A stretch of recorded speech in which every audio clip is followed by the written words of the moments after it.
ഇസ്രയേലുമായി ബന്ധമുള്ള കപ്പലുകളെ തടയാൻ ഇന്ത്യൻ മഹാസമുദ്രത്തിലേക്ക് നീങ്ങുകയാണെന്ന് പ്രഖ്യാപിച്ചിരിക്കുകയാണ് ഹൂതികൾ. ചെങ്കടൽ വഴിയും ദക്ഷിണാഫ്രിക്കയിലെ കേപ്പ് ഓഫ് ഗുഡ് ഹോപ്പ് വഴിയും ഇസ്രയേൽ ബന്ധമുള്ള കപ്പലുകൾ സഞ്ചരിക്കുന്നത് അവസാനിപ്പിക്കുമെന്നാണ് ഹൂതി നേതാവ് സയ്യിദ് അബ്ദുൽ മാലിക് അൽ ഹൂതിയുടെ മുന്നറിയിപ്പ്.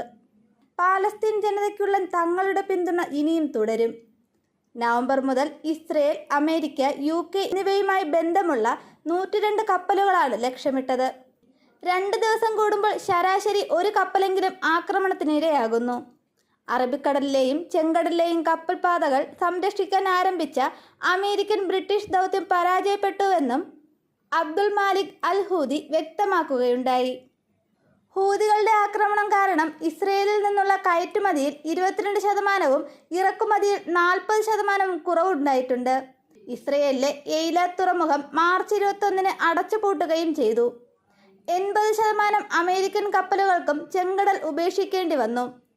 ഇന്ത്യൻ മഹാസമുദ്രത്തിൽ തങ്ങളുടെ പ്രവർത്തനങ്ങൾ വിപുലീകരിക്കാനും ശക്തിപ്പെടുത്താനുമാണ് ശ്രമിക്കുന്നത്. അത് ആഗോള സമ്പദ് വ്യവസ്ഥയെ കാര്യമായി ബാധിക്കും. ഷിപ്പിംഗ് ചെലവും ഇൻഷുറൻസ് തുകയും വർദ്ധിക്കും. ചരക്കുകൾക്കും വിലക്കയറ്റമുണ്ടാകും. ദൈർഘ്യമേറിയ പാതകൾ സ്വീകരിക്കാൻ അമേരിക്കൻ കപ്പലുകൾ നിർബന്ധിതരാവുകയും ചെയ്യും.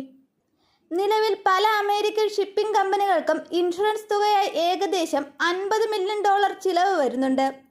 ഇത് വലിയ വെല്ലുവിളിയായാണ് അവർക്ക് മുന്നിൽ സൃഷ്ടിക്കുന്നതെന്നും അബ്ദുൽ മാലിക് അൽ ഹൂതി വ്യക്തമാക്കി. യുദ്ധം 200 ദിവസം പിന്നിട്ടിട്ടും ഗാസയിൽ നിന്ന് ഇസ്രയേലിലേക്ക് റോക്കറ്റ് ആക്രമണങ്ങൾ തുടരുകയാണ്. ഇത് പാലസ്തീൻ പോരാളികളുടെ യോജിപ്പിന്റെയും അവരുടെ പ്രവർത്തനങ്ങളുടെ ഫലപ്രാപ്തിയുടെയും വ്യക്തമായ തെളിവാണ്. വലിയ നാശനഷ്ടമാണ് ഇസ്രയേലിൽ സംഭവിച്ചത്. നിരവധി പേരുടെ ജീവൻ നഷ്ടമായി. ഇത് ഇസ്രയേലിന്റെയും അവരുടെ പങ്കാളിയായ അമേരിക്കയുടെയും പരാജയമാണ്.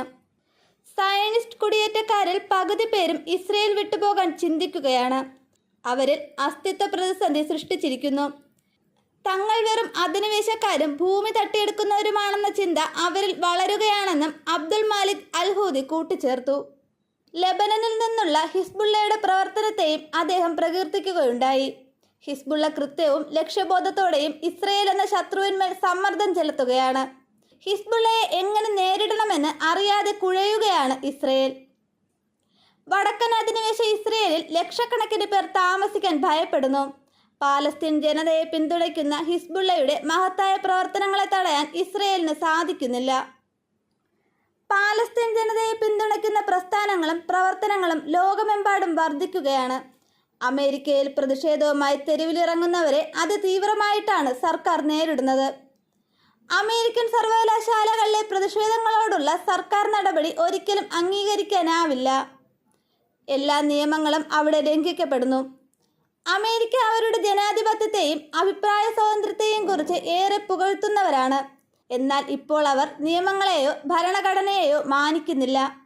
ഗാസയിലെ കുറ്റകൃത്യങ്ങൾ അവസാനിപ്പിക്കാൻ അമേരിക്കയ്ക്കകത്തുനിന്ന് ഉയരുന്ന ശബ്ദങ്ങൾ സഹിഷ്ണുതയോടെ കേൾക്കാൻ വാഷിംഗ്ടണിന് സാധിക്കുന്നില്ലെന്നും അബ്ദുൽ മാലിക് അൽ ഹൂതി പറയുകയുണ്ടായി. എന്നാൽ സാഹചര്യത്തെ ഇന്ത്യ വളരെ ഗൗരവത്തോടെയാണ് വീക്ഷിക്കുന്നത്. ഇന്ത്യൻ മഹാസമുദ്രത്തിലെ ഒരു കടന്നുകയറ്റവും അനുവദിക്കാനാവില്ലെന്ന നിലപാടിലാണ് ഇന്ത്യ. ഇന്ത്യൻ മഹാസമുദ്രം വഴി കടന്നു പോകുന്ന സഖ്യരാജ്യങ്ങളുടെ കപ്പലുകളെ സംരക്ഷിക്കേണ്ട ബാധ്യത ഇന്ത്യക്കുണ്ടെന്ന് ഇന്ത്യ വ്യക്തമാക്കി കഴിഞ്ഞു. ഇത് മുന്നിൽ കണ്ട് നിരവധി പടക്കപ്പലുകളും ഇന്ത്യ ഇന്ത്യൻ മഹാസമുദ്രത്തിൽ വിന്യസിച്ചു കഴിഞ്ഞു. ഹൂതികളുടെ ഇന്ത്യൻ മഹാസമുദ്രത്തിലെ ഇടപെടലിനെ ഇന്ത്യ നേരിടുന്നത് എങ്ങനെയെന്ന് ഇനി കണ്ടറിയേണ്ടിയിരിക്കുന്നു.